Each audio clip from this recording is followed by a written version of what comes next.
जैसी करनी वैसी भरनी। एक गांव में रमीना अपने पति व 4 बेटों के साथ रहती थी।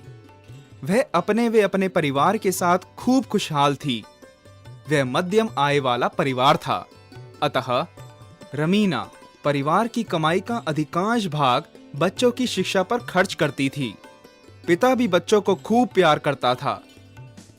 एक दिन अचानक रमीना का पति बीमार हो गया। डॉक्टरों व वैद्य को दिखाया, परंतु उन्हें उसकी बीमारी का पता नहीं लग सका। फिर अचानक उसकी मृत्यु हो गई।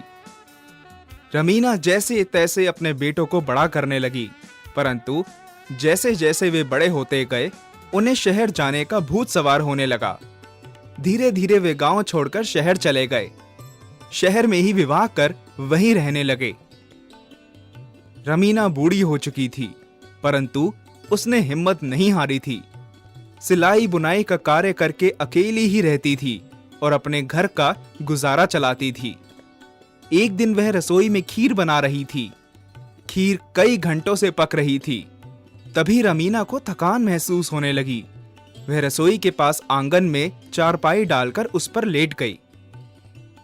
रमीना की अचानक आंख लग गई, क्योंकि वह दिन भर की थकी हुई थी। उसके पास घर के नाम पर एक कमरे का किराए का मकान था। उसका अपना मकान कब का बिक चुका था। उसे बेटों से शिकायत थी, परंतु वह कुछ कर नहीं सकती थी।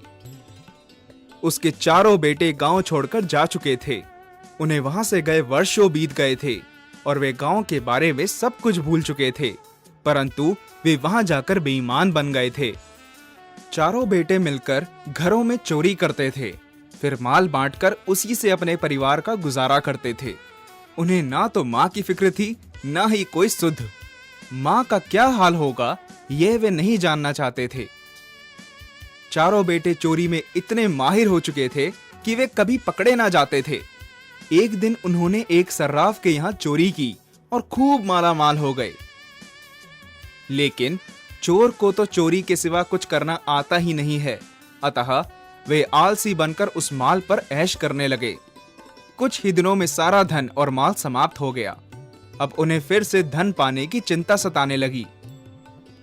एक दिन वह चोरी के इरादे से शाम को घर से निकले। तभी उन्हें एक युवक मिला। वह बोला, तुम कहां जा रहे हो? मुझे भी साथ ले लो। चारों ने उसे इनकार कर दिया, परंतु वह युवक उनकी खुशामद करने लगा और बोला, अच्छा भैया, तुम यह बता दो कि तुम कहां जा रहे हो? एक बेटा क्रोधित होकर बोला, चोरी करने। चलोगे? हाँ भैया, सब कुछ करूंगा। मैंने 5 दिन से खाना नहीं खाया है। जैसा कहोगे वैसा ही करूंगा। जो दोगे वही ले लूंगा। अपना हिस्सा भी नहीं मांगूंगा। चारों भाइयों को बात जच गई कि मुफ्त में नौकर मिल रहा है जो चोरी में भी साथ देने को तैयार है, फिर वह अपना हिस्सा भी नहीं मांगेगा। उन्होंने युवक को साथ ले लिया, परंतु उसे समझाया, देखो, तुम पहली बार चोरी करने जा रहे हो, अतः कोई बेवकूफी मत करना। युवक तैयार हो गया और उन चारों के साथ चल दिया। चारों भाई चोरी के लिए मकान तलाश करने लगे। उन्होंने कई मकानों में घुसने का प्रयास किया, परंतु हर घर में कोई न कोई जाग रहा था। अचानक उन्हें एक घर का दरवाजा खुला दिखाई दिया। वे उसमें घुस गए। वहां उन्होंने खूब जमकर चोरी की। घर का हर सामान एक चादर में बांध लिया। हालांकि घर में कोई भी कीमती सामान ना था, परंतु वे चोरी करने निकले थे तो उन्हें कुछ ना कुछ तो चुराना ही था। तभी एक बेटे की रसोई की ओर नजर गई। वहां खीर पक रही थी। चारों को लगा कि चलने से पहले गर्मा गर्म खीर का मजा ले लेना चाहिए। 5 लोग खीर खाने में व्यस्त थे। तभी उनकी निगाह आंगन में सोई बुढ़िया की ओर गई। चारों बेटे अपनी मां को पहचान न सके, क्योंकि इतने वर्षों में वह बूढ़ी हो चुकी थी। नया चोर युवक बोला, भैया, यह बुढ़िया कैसे हाथ पसारे सो रही है? लगता है कि यह कह रही है कि सारी खीर अकेले खा जाओगे, मुझे नहीं खिलाओगे।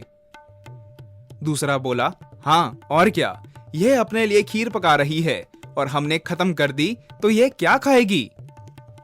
तभी युवक तेजी से उठा और 1 चम्मच खीर बुढ़िया के हाथ पर रख दी। गरम खीर हाथ पर रखते ही बुढ़िया चिल्लाते हुए उठ बैठी। वह चिल्लाई, बचाओ, मैं मर गई। उसकी आवाज सुनकर पांचों चोर घर के अलग अलग कोने में छुप गए।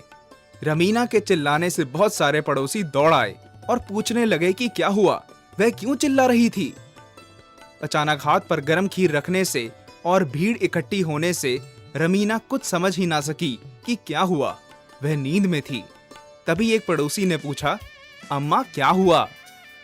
रमीना बोली, पता नहीं क्या हुआ, मैं तो सो रही थी। ये खीर मेरे हाथ पर कहां से आई, यह तो ऊपर वाला ही जाने।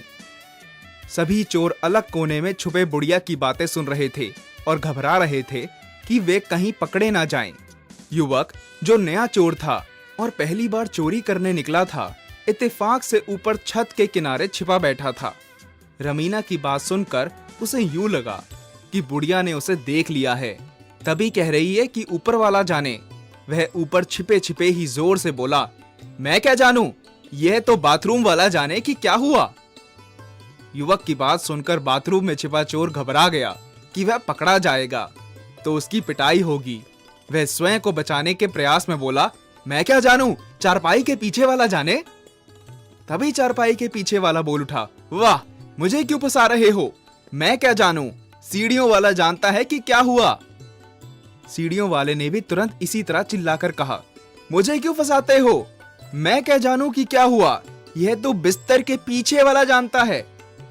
सारे अड़ोसी पड़ोसी व रमीना हैरान थे कि आवाज कहां कहां से आ रही है। वे सब एक साथ झपट पड़े और पांचों चोरों को पकड़ लिया। पांचों चोरों को जेल में डाल दिया गया। वहां पुलिस ने उनका अता पता पूछा तो पता लगा कि उनमें से 4 चोर तो रमीना के ही बेटे थे।